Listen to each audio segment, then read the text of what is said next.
नमस्कार। कहानी गोल्ड में आज सुनिए आभा श्रीवास्तव जी की लिखी कहानी उस रात की बात। दोस्तों, छोटी उम्र में जब अधिकांश हमउम्र बच्चे खेल कूद में व्यस्त रहते, आभा श्रीवास्तव जी ने पुस्तकों को अपना साथी बनाया। मात्र 10 वर्ष की आयु में प्रदेश के प्रतिष्ठित समाचार पत्र में अपनी प्रथम रचना कविता के रूप में प्रकाशन के साथ अपनी साहित्यिक यात्रा की शुरुआत की, जो अब तक जारी है। अब तक 650 से अधिक रचनाएं, जिनमें बाल साहित्य सहित सामाजिक कहानियां, कविताएं तथा धारावाहिक सम्मिलित हैं। तो आइए आनंद लेते हैं कहानी का। घनघोर वर्षा की उस अंधेरी रात में, जब बिजली की चमक और बादलों की गड़गड़ाहट से सारा वातावरण भयानक हो रहा था, तब डॉक्टर श्रीवास्तव के क्लिनिक की कॉल बेल बजी। साथ ही दरवाजे पर लगातार दस्तक होने लगी। Doctor, doctor. कंपाउंडर जयदेव हड़बड़ाकर चौंक गया। क्लिनिक बंद हुए आधा घंटा बीत चुका था। मरीज के आने का ये कोई समय है? आधी रात होने को आई। इतनी रात गए इस खराब मौसम में कौन आ गया? उसने दरवाजा खोला तो लाठी लिए हुए एक झुका हुआ वृद्ध व्यक्ति खड़ा हुआ था। घबराहट के कारण उसके होंठ कांप रहे थे। चेहरा सफेद फक पड़ा था। जयदेव को देखते ही बेहद आस भरे स्वर में बोल पड़ा, डॉक्टर साहब से मिलना था। अब तो क्लिनिक बंद हो चुका है, डॉक्टर साहब आराम करने जा चुके हैं, कल आना, जयदेव ने बताया। भैया, अगर मेरी बेटी जीवन और मृत्यु के बीच नहीं झूल रही होती तो मैं इतनी रात गए डॉक्टर साहब को कभी तकलीफ नहीं देता, बूढ़ा गिड़गिड़ाने लगा था। हार कर जयदेव ने बत्ती जलाकर बूढ़े को अंदर बुलाया और क्लिनिक में बैठने को कहा। भीतर जाकर डॉक्टर साहब को सारी बात बताई। इतनी तेज वर्षा और खराब मौसम को देखते हुए डॉक्टर कुछ हिचकिचाए, लेकिन फिर वे बाहर क्लिनिक में बूढ़े के पास आ गए। उन्हें देखते ही बूढ़ा पुनः घिघिया पड़ा। उसकी पीली आंखों से लगातार आंसू बह रहे थे। वह डॉक्टर साहब के पैरों पर लेट गया। मेरी बेटी को बचा लीजिए डॉक्टर, पता नहीं कौन सा मर्ज उसकी जान को लगा है, पीछा ही नहीं छोड़ रहा। आप देख लेंगे तो शायद वह ठीक हो जाए। वह डॉक्टर के पैरों को चूम रहा था। पीछे हटते हुए डॉक्टर श्रीवास्तव अचकचा से गए थे। आज की रात उनके बंगले का चौकीदार भी नहीं आया था।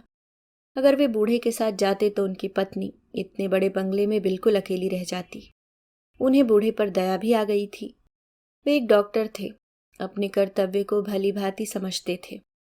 मौसम की भयंकरता से वे तनिक भी विचलित नहीं हुए। जयदेव को बंगले पर ही रुकने को कहकर चंद मिनटों में ही वे तैयार होकर आ गए। बूढ़ा अपने साथ गाड़ी और ड्राइवर लेकर आया था। आवश्यक दवाइयों का बैग लेकर मूसलाधार वर्षा वाली उस घनी अंधेरी रात में डॉक्टर श्रीवास्तव उस बूढ़े के साथ निकल पड़े। उस सन्नाटे वीराने में गाड़ी तीव्र गति से चली जा रही थी।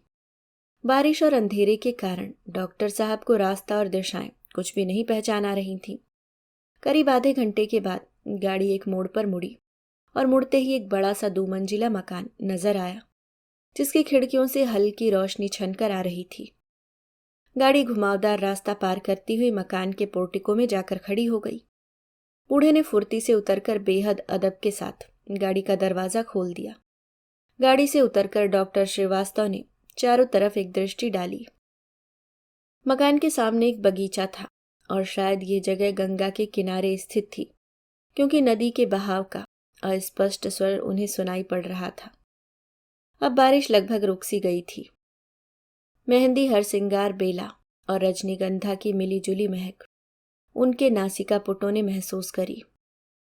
उन्होंने ठीक सामने देखा तो मौलश्री का एक बड़ा सा वृक्ष था, जिसके नीचे संगमरमर का बड़ा सुंदर चबूतरा बना हुआ था। 2-1 मौलश्री के खिले हुए हल्के फूल उन पर झर गए। पेड़ की शाखाओं के बीच पत्तों से छायाशुदा चांदनी धरती पर बिखर रही थी। इतने में वो बूढ़ा बेहद आदर के साथ उनकी दवाइयों का बैग लेकर उन्हें रास्ता दिखाते हुए अंदर ले चला। संगमरमर का लंबा गलियारा पार करते समय डॉक्टर श्रीवास्तव को लग रहा था मानो बहुत सारे अदृश्य गवांशों से कोई चंदन धूप की सुगंध बिखेर रहा हो। चलते चलते वह बूढ़ा एक कमरे के सामने रुक गया। रेशमी पर्दा हटाया तो वहां का सौंदर्य देखते ही क्षण भर के लिए डॉक्टर अवाक रह गए। हमारा यह घर बंगाल के जमींदारों से उनकी हवेली का नक्शा मांगकर मेरे दादाजी ने बनवाया था। एक समय में हमारे परिवार का बड़ा रसूख था डॉक्टर साहब। अब तो वह सब नहीं है, लेकिन तब भी काफी जमीन जायदाद, खेती बाड़ी तो है ही, बूढ़े ने बताया। कमरे के ठीक बीचों बीच एक जहाजी पलंग पड़ा था। श्वेत पारदर्शी मसहरी ऊपर उठी थी। पलंग पर एक बेहद लावण्यमयी युवती लेटी थी। उसके मुखड़े पर एक जालीदार घूंघट था। दूर से देखने पर ही वह युवती अत्यधिक रूपवती प्रतीत हो रही, तो पास से कितनी सुंदर होगी, डॉक्टर ने सोचा। आपका बहुत नाम सुना है डॉक्टर, मेहरबानी करके मेरी बेटी को बचा लीजिए। बूढ़ा बहुत ही बेचैन और व्याकुल लग रहा था। आला निकालकर डॉक्टर उस अचेत युवती की ओर झुके।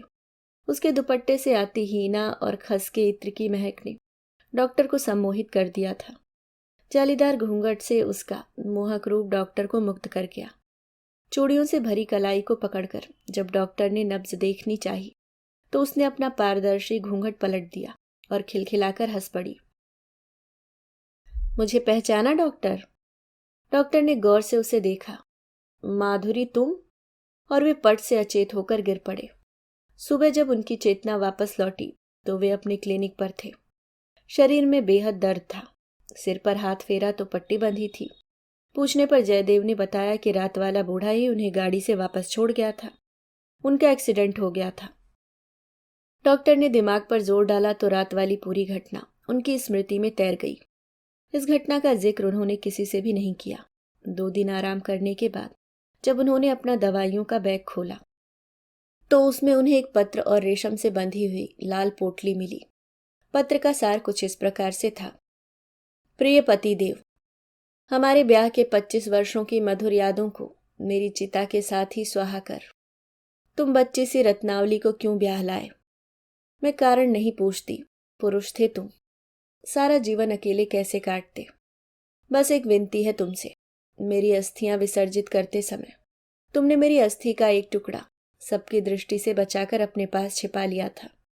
वापस लौटकर तुमने उसे चुपचाप अपने पूजा स्थल में भगवान की तस्वीर के पीछे रख दिया था। अब तो शायद तुम्हें याद भी नहीं होगा। बस इतनी कृपा करो मुझ पर कि उस अस्थि को भी विसर्जित कर दो, अन्यथा मैं प्रेतनी बनकर न जाने कितने जन्मों तक, न जाने किन किन लोकों में वर्षों तक भटकती ही रहूंगी। हाँ, तुम्हारी होम विजिट की फीस भी साथ ही रख रही हूं। तुम्हारी पूर्व पत्नी माधुरी। डॉक्टर ने पोटली की गांठ खोली तो उसमें झिलमिल करती 5 अशर्फियां रखी थी। डॉक्टर साहब जयदेव के साथ उस रात वाली जगह पर गए, लेकिन वहां कुछ नहीं था। केवल नदी का सुनसान किनारा, निर्जन मैदान और कुछ पीपल के पेड़। ये घटना एक सच्ची घटना है जो मेरी रति बुआ ने मुझे सुनाई थी। डॉक्टर यतीन्द्रनाथ श्रीवास्तव मेरे फूफा जी थे और माधुरी बुआ मेरी सगी बुआ। माधुरी बुआ अप्रतिम सुंदरी थी। ब्याह के बाद 25 वर्षों तक उनका वैवाहिक जीवन बेहद सुखमय रहा। यतीन्द्र फूफा जी माधुरी बुआ पर जान छिड़कते थे, ऐसा अम्मा से सुना था मैंने। लेकिन 4 युवा और किशोर होते बच्चों को छोड़कर वे किसी अज्ञात बीमारी की चपेट में आकर असमय ही परलोक सिधार गईं। अपनी माता जी के कहने पर साल भीतर ही बच्चों और गृहस्थी को संभालने का हवाला देकर फूफा जी ने दूसरा ब्याह कर लिया। उनकी दूसरी पत्नी रत्नावली उनसे उम्र में काफी छोटी थी। रत्नावली उर्फ रत्ती बुआ को हम लोगों ने सगी बुआ जैसा ही मान और दुलार दिया। हर तीज त्योहार, ब्याह शादी में उनका माधुरी बुआ जैसा ही मान सम्मान होता। रति बुआ ने अपने मधुर व्यवहार और मीठी बोली से सभी का मन मोह लिया था। कुछ बरस बाद धीरे धीरे सब माधुरी बुआ को भूलने लगे थे। रह गई तो बस रति बुआ। रति बुआ का मुझ पर विशेष स्नेह था। सदा हंसने खिलखिलाने वाली रति बुआ को अक्सर एकांत में मैंने आंसू पोंछते हुए भी देखा था। जब भी वे हमारे घर आती या हम उनके घर जाते तो मैं हमेशा उनके आगे पीछे डोलती रहती। सजी धजी रति बुआ मुझे बोलने चलने वाली गुड़िया सरीखी प्रतीत होती थी।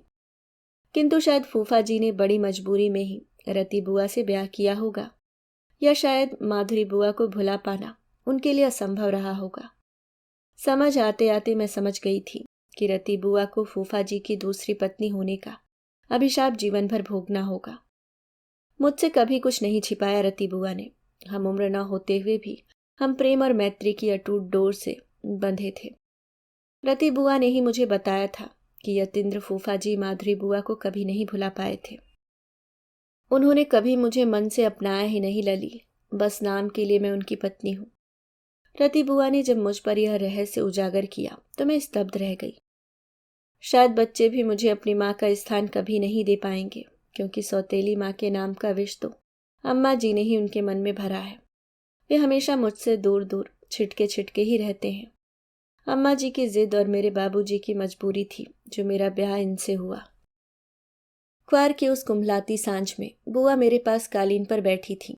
उनके सामने बैठी मैं उनका चेहरा पढ़ने का असफल प्रयास कर रही थी। मैं जानती थी कि उनके निर्धन परिवार को जब दुहाजू डॉक्टर वर का रिश्ता मिला होगा तो उन लोगों ने आंख मूंद कर ही हाँ कर दी होगी। उन्हें लगा होगा कि उनकी रत्नावली महारानी की तरह राज करेगी। किंतु कैसा राज किया रत्ती बुआ ने। न पति अपना हो सका, न बच्चे उन्हें अपना सके। पहली ही रात में तेरे फूफा माधुरी दीदी की याद करते हुए सिसक सिसक कर रोए थे। बुआ धीरे धीरे कह रही थी। ये दूसरा ब्याह उनकी माँ की मर्जी से हुआ था। शायद उनकी मर्जी इसमें शामिल नहीं थी। उनका दूसरा ब्याह था, किंतु मेरा तो पहला ब्याह था। मेरे कुछ अरमान थे, इच्छाएं थी, कामनाएं थी। उनको कैसे रौन देती मैं। जिस प्रथम रात्रि के मोहक मधुर स्वप्न मेरी आंखों में बसे थे, वे स्वप्न कुछ इस तरह टूटे कि उनकी किर्च किर्च आज तक मेरे मन प्राणों को घाव दे रही है। मेरे आंसू कभी रुकते ही नहीं थे। अल्हड़ उम्र की मैं जब उनसे हंसी ठिठोली करती या प्रेम की अपेक्षा करती तो वे न हंसते न मुस्कुराते, गंभीर ही बने रहते। दिन भर उनका क्लिनिक में ही बीत जाता। रात को मेरा शुष्क अरसिक पति स्त्री देह का इच्छुक होकर जब मेरे पास आता और अपना निर्लज्ज प्रणय निवेदन करता तो मुझे लगता उसके लिए मैं हाड़ मांस का एक खिलौना मात्र हूँ। घृणा और विरक्ति से मेरा रोम रोम कांप उठता। बुआ के मुंह से यह सब सुनकर लज्जा के कारण मेरे कान गर्म हो गए थे। समय बीता, मेरा ब्याह हो गया। ससुराल जाकर मेरा मायके आना कम ही हो पाता था। बुआ के समाचार मिलते रहते थे। फूफा जी की प्रैक्टिस दिन दूनी रात चौगनी चमकने लगी थी। उनके बच्चों ने बड़े होकर अपने अपने घोंसले तलाश लिए थे। बस रत्ती बुआ ही तन मन से रीति रह गईं। मेरा और उनका पत्र व्यवहार नियमित चलता रहा। फोन पर भी बराबर बातें होती रहती। भले ही एक लंबे अरसे तक हम नहीं मिल सके, किंतु हमारा संपर्क बराबर बना रहा। फिर जब एक दिन फूफा जी के नहीं रहने की सूचना मिली तो मैं रत्ती बुआ से मिलने को छटपटा उठी। कुछ ही दिनों बाद जब मैं बुआ के पास पहुंची तो उनके विशाल बंगले में सन्नाटा पसरा था। शायद फूफा जी की सारी क्रियाएं संपन्न होने के बाद सभी मेहमान और उनके चारों बच्चे जा चुके थे। बुआ बिल्कुल अकेली छूट गई थी। वैधव्य भी नारी में कितना बदलाव ले आता है। उनका श्रीहीन मुख देखकर उनके गले मिलकर मैं रो पड़ी थी। किंतु बुआ निर्विकार थी। घर का कामकाज सामान्य रूप से निबट रहा था। बेहद शांति थी वहां। बुआ के कमरे में हम दोनों चुपचाप बैठे थे। बरसों की बातें और बरसों का सन्नाटा हमारे बीच पसरा था, लेकिन बुआ के हाथों का गर्म और कोमल स्पर्श बहुत कुछ कह रहा था। बुआ के कमरे में ही उनका पूजा घर था। मैंने वहां ध्यान से देखा। सारे भगवानों के बीच एक छोटा सा पीतल का चमचमाता कलश रखा था, जिसका मुंह लाल कपड़े से ढका था। अनायासी मैं बुआ के सामने फिर नन्ही बच्ची बनकर मचल गई। हटकर बैठी। बुआ, मुझे वो पूजा वाला कलश दोगी ना? मैं अपने पूजा घर में स्थापित कर दूंगी, तुम्हारी याद, तुम्हारी अमानत समझकर। बुआ 2 मिनट मुझे देखती रही, फिर सयास बोल पड़ी। कुछ खास बताना था तुझे, सुन सकेगी? लगता बुआ की आवाज कुएं से आ रही थी। पिछले दिनों तेरे फूफा जी की लाइब्रेरी में उनके कागजात उलट पलट रही थी तो उनकी निजी डायरी हाथ लगी।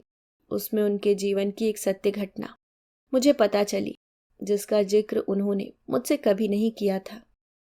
बुआ कुछ क्षण रुकी, फिर मंद स्वर में बोली, अच्छा हुआ तूने स्वयं ही कलश की बात उठा दी।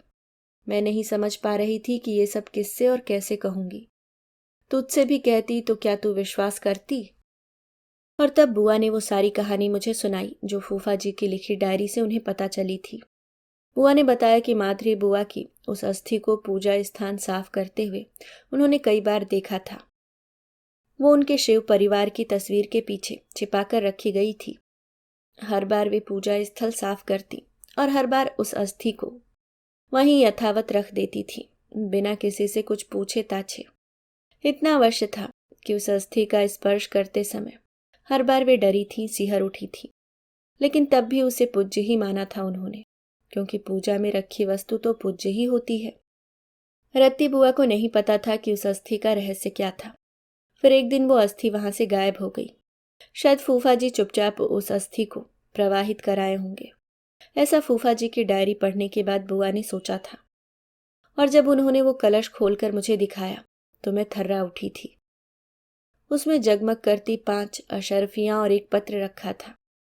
एक अशर्फी तो बुआ ने तुरंत ही मुझे दे दी थी, जो आज भी मेरे पास सुरक्षित है। पिछले साल 97 बरस की होकर रत्ती बुआ नहीं रही। पूरे 30 साल का वैधव्य झेला उन्होंने। मैं सोचती हूँ उनके कलश में रखी बाकी 4 अशर्फियां माधुरी बुआ के चारों बच्चों को वसीयत के साथ मिल ही गई होगी, क्योंकि रत्ती बुआ तो निसंतान थी। रत्ती बुआ ने उन लोगों को इन अशर्फियों का इतिहास बताया भी होगा या नहीं जानती। लेकिन वो पत्र जो एक प्रेतनी ने अपने पति के नाम लिखा था, वो कहाँ गया? इस प्रश्न का उत्तर मैं आज तक ढूंढ रही हूँ। अभी आप सुन रहे थे आभा श्रीवास्तव जी की लिखी कहानी उस रात की बात। उम्मीद करती हूँ दोस्तों कहानी आपको पसंद आई होगी। अगर आप चैनल पे नए हैं तो सब्सक्राइब करना ना भूलें। धन्यवाद।